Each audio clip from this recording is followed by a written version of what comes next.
Hello and welcome to today's Esports Roundup, where we cover World 2022 Group Stage Day 2. Games are here. Tomorrow's games are previewed here. Down in the description, you'll see 3 links: Twitter, Discord, YouTube membership. Twitter, follow me there. Self-explanatory. Links go there. Discord, we BS about the games as they go on. It's getting a little toxic as the days have went along. We're going to have to probably do a little Discord cleanse, but otherwise it should be good for all fans of all regions to be there, and that is the goal. And if it does not become that way, we will have to make changes. But nevertheless, it's usually a good place to be. Lastly, YouTube membership, $3 supports me, $10 supports me, and it also gets you extra content, including a video that will come out after this where I predict who I think wins these games. Today I went, what do I have? Wrong, right, wrong, and then right, wrong. So 3 and 3. 3 and 3 again. Probably like 27. Am I 30 and 16 or 27 and 13? I don't know which. I'll have to check before I make my members only video tonight. But nevertheless, that's the deal. So Rogue and DRX, Rogue win. They won. So comp 9-1-7, 30% of damage. Otoamne 2-0-14 on a Maokai top. Deft 3-3-5, 30% of damage for DRX. Zeka 2-3-4 in mid. So what's the deal with this game? Well, the Maokai was the deal. There were points where Odo was literally taking on like multiple people and not dying, like with barely any health. They were playing Lucian Nami bot, I believe, and Trimby was just like giving him W's, giving him some health, and Odo just wouldn't die. He just didn't die, and they could not kill him, as shown, no deaths. Comp played a very good game, got a 2v2 kill in bot lane. Rogue just really showed up. DRX went with Juhan, and I've been saying all along, Juhan is not as good as Pioshik. People may say Pioshik is this or that, and nevertheless, he's still better than Juhan. So if DRX does not fix that, I think that the predictions of this being the group of life are legitimate. I am one of the people that have Rogue getting out of this group, and case in point today, they're at least, all things considered, guaranteeing themselves a tiebreaker opportunity, based on how Gam played later, which we'll get into. G2 and EG, I had G2 winning this one. Thought G2 would just rely on comfort and win. Flack at 509, 30% of damage. Broken Blade 606 in top lane on a Fiora. Inspired 012, 28% of damage. Damn it. Just bumped my board. And Cowrie 1-4-1 in bot lane. So what was the deal with this? Well, Inspired picked Nidalee. And I think we all, when we hear that, say, what the hell? Because what the hell is that? Why would you pick Nidalee? Why? Why didn't you just keep the Maokai in the jungle and go with a different top laner for impact? Like, why? Like, it doesn't make any sense. It really doesn't. I mean, even though I had G2 winning, it's still, nobody's going to make that make sense. He still leads the team in damage. Jojo set Vulcan into this game again. Vulcan continues to int on the Tom Kench. There were multiple times in the game where Jojo Pune was literally about to ult somebody in the fight, and Vulcan ate him. Like, so the ult didn't go. Like, the ult didn't go in the fight. So, all of a sudden, the set's useless. He saved the set. Cowrie dies because he ate set and didn't eat the Varus. Like, it absolutely makes no sense. Makes no sense. No sense at all. G2 wins because EG's just shooting themselves in the foot. Like, they're just shooting themselves in the foot. Fnatic and T1. Fnatic pull off the upset. I am really shocked by this one. Really. I mean, I was singing T1's praises like everybody else yesterday with their dominant win against EDG, but they got beat today and beat pretty damn good. Humanoid 707, 33% of damage in with an Azir. 33% of damage in the game. Upset 7-1-8 in bot. Gumayushi 142, 28% of damage for T1. And then Owner 3, 4, and 3. I believe this was a Lucian Nami game as well for Fnatic. Yeah, it was, because I remember looking at Hilly for a moment being like, is he going to end? And he didn't. Hilly flipped heads in this one.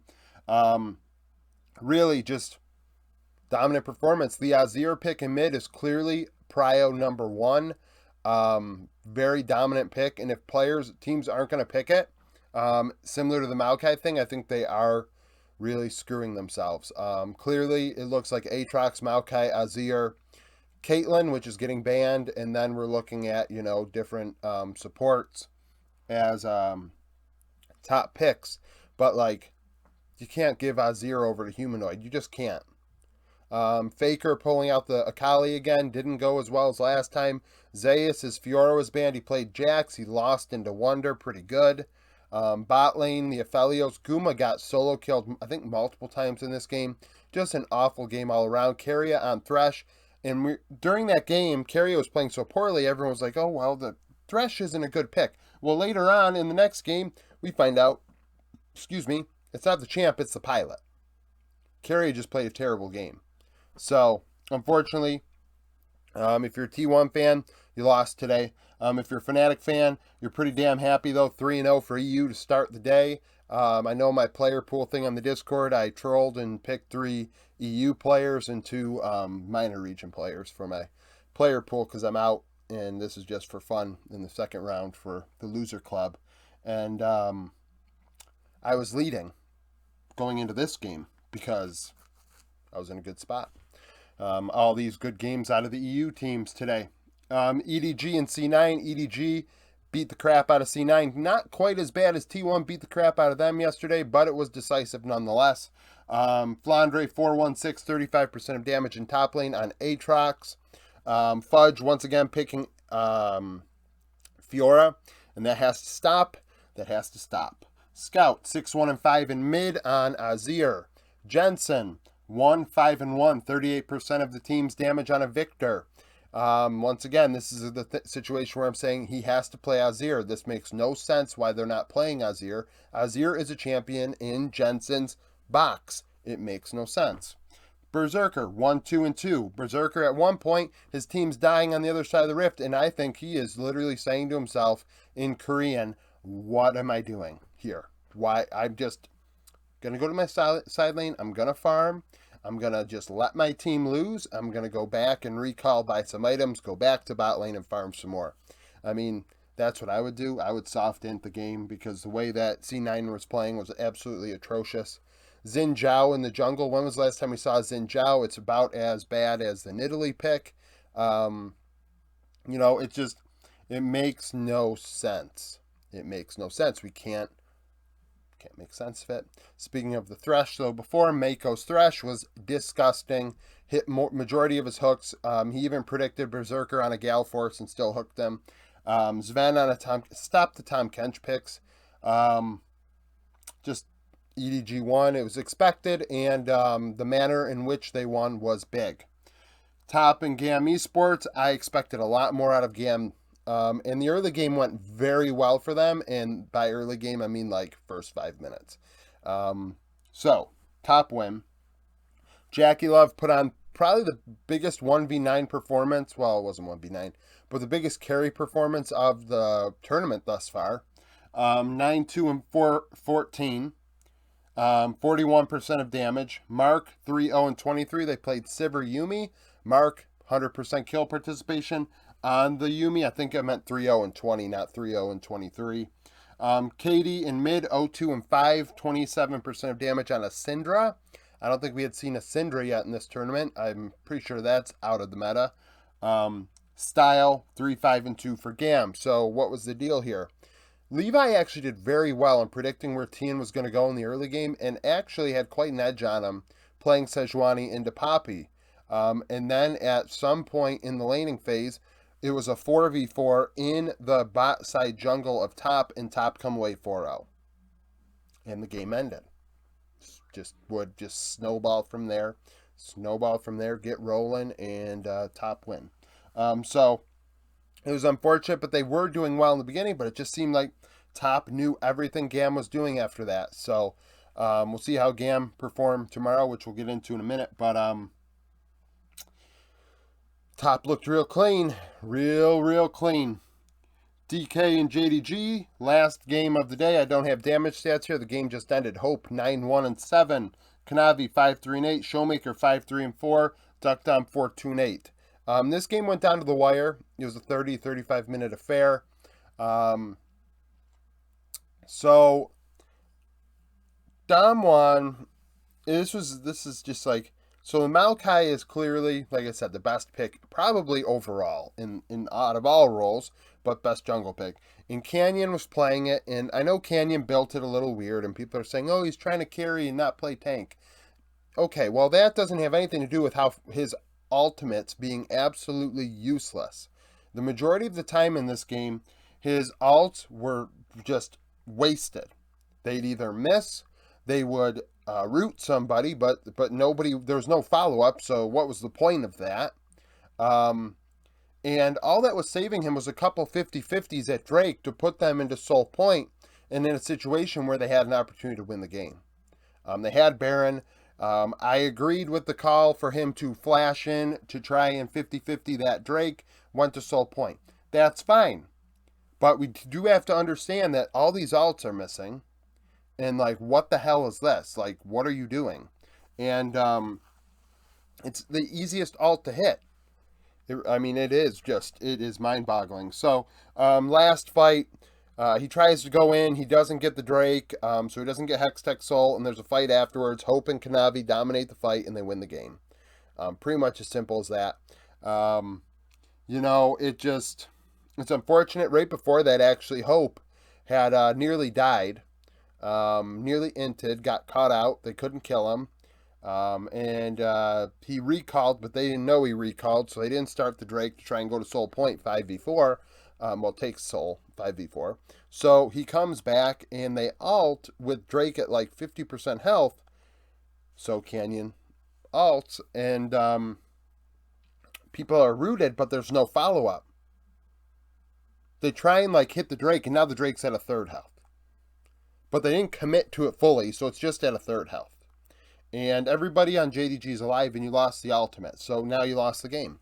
And that's what happened. So they lose the game. It's shocking how, in the manner in which you lose. It's not if you lose, but the manner in which you lose. That is just like, what the hell is this? So, just a lot of confusion today with these games. Preview for tomorrow. Sneak peek. Starts us off. Gam Esports, Rogue. They've never played before. Levi versus Malrung is what I want to watch. Levi, probably Gam's best player. Like I said, he really predicted TN pretty well in the early game. Malrung, I would argue, is probably Rogue's worst player. A lot of people like to criticize that I had Malrung 17th or 18th in my jungler rankings. I still have him there, and I don't really care. So I think that's the matchup to watch. If Gam wants to win, they put Levi on a carry, not on a Sejuani, and he gaps Malrung. They win the game. That's really the only way. Otherwise, I think they're going to have trouble because Odo looks solid right now in top lane. Kiea did not look that good against Wayward. Wayward was kind of on an island against him all game. Wayward pulling out a Gnar. It might have been the first Gnar of the tournament, or first Gnar at least of group stage. But nevertheless, that was the deal with that. Next, 100 Thieves and Gen G, they've never played against each other. And frankly, when I thought about the matchup to watch, there is not a matchup that interests me. Not only because it's like 100 Thieves versus Gen G, but it's 100 Thieves in general. Going into this event, when I did my players of interest, I didn't have any 100 Thieves on the list. And frankly, I still don't really, nobody in a game like this. So it's Closer versus Peanut. Don't put Closer on Sejuani again. Put him on something that maybe he has a chance. He is their best chance. I doubt somebody's going to find a better one on the 100 Thieves roster. In the comment section, if you can find a better win condition. Maybe weather. Monitors turning off. Maybe one has something, I don't know. but it'll take some acts of God. So just to give away a prediction there, it's going to take acts of God for that game. EDG and Fnatic, Worlds 2018, last time they played was in quarterfinals. Fnatic won 3-1. Reckless in that one went 15-4 and 12 in those 4 games. Scout versus Humanoid is what we want to watch. Humanoid dominating once again for Fnatic. He is clearly carrying them. Upset's playing well in bot lane. That's without a doubt. But Humanoid is really putting on a clinic, which is a very, very nice thing to see, right? Because there were moments during summer we saw a lot of nicknames that were semi-anti-Semitic people threw out there, which not good, not cool. And now he's playing well, right? And all of a sudden those people are singing his praises, and it's like, well, you can't do both. You can't do both. You're labeled. So Humanoid versus Scout is what we want to watch. Now, C9 versus T1. Worlds 2017 was the last time they played. This was the year that C9 got out against T1 and EDG. Does not look like that'll be the case this time. T1 went 2-0 that time. Bang, some throwback names here. So Bang went 4-0-4 the first time they played in T1's victory, and then the second time, Hooney went 5-2-2. So 2 throwbacks, 2 players that retired in. Well, no, that's not true. It's not true. Hooney might have retired in North America, but Bang tried to make a return to the LCK. Afrika Bang. Yeah, I'm sure a lot of people want to forget Afrika Bang and remember him for his T1 days, and frankly, I feel bad for even mentioning Afrika Bang. So, Berserker versus Guma is what we want to watch. Obviously, the 2 young players from T1 that duked it out, and Guma got the job and Berserker didn't, right? At least in the system. They came up in the academy system together, obviously at different tiers, so former teammates. With how T1 looked today against Fnatic, they're coming off of a loss. We'll see what happens. We're all leaning one way on this, I'm sure, but at the same time, I think that's the matchup that they have a chance. If Blabber's going to pick things like Xin Zhao, he might as well not even play. I don't understand that. C9, thankfully, maybe they'll ban Zeus' Fiora and respect him, and that'll also actually be a self-ban and help them. RNG and CFO never played against each other. CFO, obviously, in their first year, Flying Oyster. Wei versus Gemini is what we want to watch. Gemini played well in the jungle in his first game against 100 Thieves. Excuse me. And Wei also had a lot of good games for RNG along the way. Zhaohu and Mission, I think Mission and Zhaohu are different players, so it's hard to really match them. Shun did well. He racked up a lot of kills, and everybody sees a ton of kills. And I'm saying he played well, but he was not like the difference maker, in my opinion. It was more so Mission and Gemini for CFO in their game against 100 Thieves. So Gemini versus Wei is what I want to watch. DRX and top. So DRX need to try and recover, not go down 0-2. Last time they played was Worlds 2020 group stage. If you recall, this was the Group D. This had FlyQuest and Unicorns of Love in it, and FlyQuest actually went 3-3 in this group. The last surprise NA had, I guess. Obviously, they didn't get out of that group, but going 3-3 with Chovy and Knight in your group as PoE was pretty impressive. And that Unicorns of Love team was fun. No Man's. I'll never forget his Kassadin. And I don't recall if it was at Worlds 2020 or if it was MSI 2021 or even last year at Worlds, to be honest with you. But he had a Kassadin sequence that was absolutely disgusting. And if you can recall that, post in the comment section because I certainly can. Top 2-0 though. Beat them both times. Beat Derek's both times. Jackie Love 6-1-9 the first time. Karsa 3-1-4 the second time. Well, I didn't write a matchup. Oh, I didn't because this game was still going on when I filled this out. Well, we're going to go with Zeka and